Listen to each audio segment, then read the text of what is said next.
ಉಡುಪಿ ಜಿಲ್ಲಾಡಳಿತ ಯುವ ಸಬಲೀಕರಣ ಮತ್ತು ಕ್ರೀಡಾ ಇಲಾಖೆ ಉಡುಪಿ ಸಮಗ್ರ ಬುಡಕಟ್ಟು ಅಭಿವೃದ್ಧಿ ಯೋಜನೆ ಅವಿಭಜಿತ ದಕ್ಷಿಣ ಕನ್ನಡ ಮತ್ತು ಉಡುಪಿ ಜಿಲ್ಲಾ ಕೊರಗ ಸಂಘಟನೆ ಇವರ ಸಂಯುಕ್ತ ಆಶ್ರಯದಲ್ಲಿ ಅಂತರ್ಜಿಲ್ಲಾ ಮಟ್ಟದ ಕೊರಗರ ಕ್ರೀಡೋತ್ಸವ ಮತ್ತು ಸಾಂಸ್ಕೃತಿಕ ಉತ್ಸವವು ಉಡುಪಿಯ ಅಜ್ರುಕಾಡು ಕ್ರೀಡಾಂಗಣದಲ್ಲಿ ನಡೆಯುತ್ತಿದೆ. ಫೆಬ್ರವರಿ 5ರಂದು ಆರಂಭವಾದ ಈ ಕಾರ್ಯಕ್ರಮ 3 ದಿನಗಳ ಕಾಲ ನಡೆಯಲಿದ್ದು ಫೆಬ್ರವರಿ 7ರಂದು ಮುಕ್ತಾಯಗೊಳ್ಳಲಿದೆ. ಈ ವಿಶಿಷ್ಟ ಕಾರ್ಯಕ್ರಮದಲ್ಲಿ ಕೊರಗ ಸಮುದಾಯದವರು ತಮ್ಮ ಕಲೆ, ಆಚಾರ ವಿಚಾರಗಳನ್ನು ಪ್ರದರ್ಶಿಸಿ ಎಲ್ಲರ ಗಮನ ಸೆಳೆಯುತ್ತಿದ್ದಾರೆ.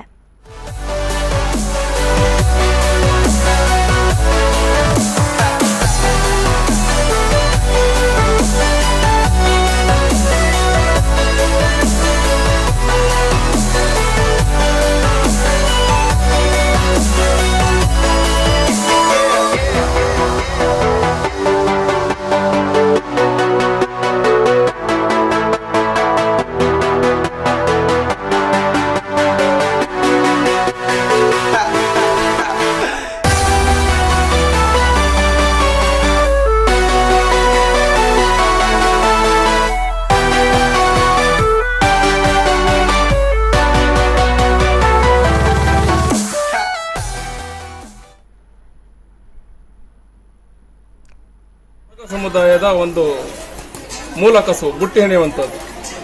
ಬಹುಶಃ ಇದು ಸಾವಿರಾರು ವರ್ಷದಿಂದ ನಡೀತಾ ಬಂದಿದೆ. ಆದರೆ ಇತ್ತೀಚಿನ ಒಂದು ವ್ಯವಸ್ಥೆಯಲ್ಲಿ ಈ ಪರಿಸರ ನಾಶ ಆಗುವ ಸಂದರ್ಭದಲ್ಲಿ ಏನಾಗಿದೆ ಅಂತ ಹೇಳಿದ್ರೆ ನಮ್ಮ ಬುಟ್ಟಿ ಹೆಣೆಯೋದು ಕಡಿಮೆ ಮಾಡ್ತಾ ಬರ್ತಾ ಇದ್ದಾರೆ. ಆದ್ರೂ ಕೂಡ ನಮ್ಮ ಹಿರಿಯರು ಏನು ಮಾಡ್ತಾ ಇದ್ದಾರೆ ಅದು ನಾವು ಮೊದಲಿಂದ ಕಲ್ತಿದ್ದೇವೆ. ಅದು ನಮ್ಮ ಹಕ್ಕು ಮತ್ತು ನಾವು ಸ್ವಾಭಿಮಾನದಿಂದ ಬದುಕಬೇಕನ್ನೋ ಒಂದೇ ಉದ್ದೇಶದಿಂದ ಇವತ್ತು ಕೂಡ ಬುಟ್ಟಿಯನ್ನು ತಯಾರು ಮಾಡ್ತಿದ್ದಾರೆ. ಬಹುಶಃ ಈ ಬುಟ್ಟಿಗಳನ್ನು ಒಂದು ತಯಾರು ಮಾಡಲಿಕ್ಕೆ ಕನಿಷ್ಠ 2 ದಿನ ಬೇಕಾಗ್ತದೆ. 2 ದಿನ ನಾವು ಹೊರಗಡೆ ಕೂಲಿ ಕೆಲಸಕ್ಕೆ ಹೋದ್ರೆ ಕೂಡ 2 ದಿನ ಸಂಪಾದನೆ ಸಿಗ್ತದೆ. ಆದ್ರೆ ಇಲ್ಲಿ 2 ದಿನ ವೇಸ್ಟ್ ಆಗಿ ಕೂಡ 3ನೇ ದಿನಕ್ಕೆ ಒಂದು 500 ರೂಪಾಯಿ 400 ರೂಪಾಯಿ ಸಿಗುವಂತದ್ದು. ಬಹುಶಃ ನಾವು ಇದನ್ನು ಯಾಕೆ ನಾವು ಹೆಚ್ಚು ಒತ್ತು ಕೊಡ್ತೇವೆ ಅಂತ ಹೇಳಿದ್ರೆ ಬಹುಶಃ ನಮ್ಮ ದೇಶದಲ್ಲಿ ಸ್ವದೇಶಿ ಉತ್ಪನ್ನಗಳಿಗೆ ನಾವು ಹೆಚ್ಚಿಗೆ ಬೇಡಿಕೆ ಇದೆ. ಬಹುಶಃ ಅದರಲ್ಲೂ ಕೂಡ ನಮ್ದು ಇದು ಒಂದು ಯಾಕಂತ ಪರಿಸರಕ್ಕೆ ಮಾರಕವಾಗದೆ ಅಥವಾ ಇದು ಹಾಳಾದ್ರೂ ಕೂಡ ನಾವು ಎಲ್ಲಾದ್ರೂ ಬಿಸಾಡಿದ್ರು ಕೂಡ ಮಣ್ಣಿನಲ್ಲಿ ಮಣ್ಣಾಗುವಂತದ್ದು, ಗೊಬ್ಬರ ಆಗುವಂತದ್ದು ಇಂಥ ಉತ್ಪನ್ನಗಳು ನಶಿಸ್ತಾ ಇದೆ. ಈ ಸಂದರ್ಭದಲ್ಲಿ ಏನಾಗಿದೆ ಅಂತ ಹೇಳಿದ್ರೆ ನಾವು ಇವತ್ತು ನಮ್ಮ ಕ್ರೀಡಾ ಇಲಾಖೆ ಮತ್ತು ಜಿಲ್ಲಾಡಳಿತದ ವತಿಯಿಂದ ಇಲ್ಲಿ ನಮ್ಮ ಬುಟ್ಟಿ ತಯಾರಿಕೆ ಪ್ರಾತ್ಯಕ್ಷಿತೆ ನಡೀತಾ ಇದೆ. ಬಹುಶಃ ತುಂಬಾ ಜನ ಇದ್ದಾರೆ, ಕೆಲವರು ಬರದೆ ಅನಾನುಕೂಲದಿಂದ ಬರಲಿಲ್ಲ.